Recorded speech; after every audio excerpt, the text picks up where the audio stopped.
Sasisian part ngi pidang sumhai pi baro syakanika channel kejengi bangi kerman babaro pia syai pia klainud. Sungguh subscribe yakanika channel bat kemawan turn on new notification bell kanang wapinum do iki videos ki binga upload. Sa follow ru yak Instagram kejengi lada kumno pikom ya like iki video support ke YouTube lani pimju yo yaki notifications. Yakanika post la pelat da kasngi maulen RMSA Government Secondary School mentau benai arajar apuar. Kaketeng jangan post kede assistant teacher in English. Kelas dia lani katare ke bakado bapila ban sama jiki applications kede ho nyau trek benai Oktober arajar apuar. Yakanika post assistant teacher in English ke educational qualification kalau kumne. Peladi ban pendap ya ke graduation haka arts bat pide ruban syem ke major subject ya ka English.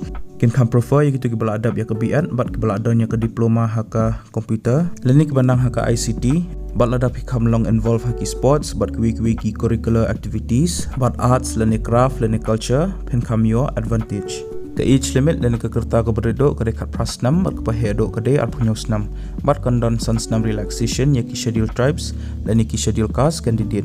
Yakitu ki candidates ki belaju hikai haki government aided schools leni ki recognized private schools ke kerta ke bahedo kandai sapus 6. Ka salary leni ke tulap kanong kumne. Yakitu ki baladap ya ke BN ka salary kandai arp kandai hajar hak shibnai. Bat yakitu ki bampat dap ya ke BN ka salary kandai arp hajar paspa nyau hak shibnai.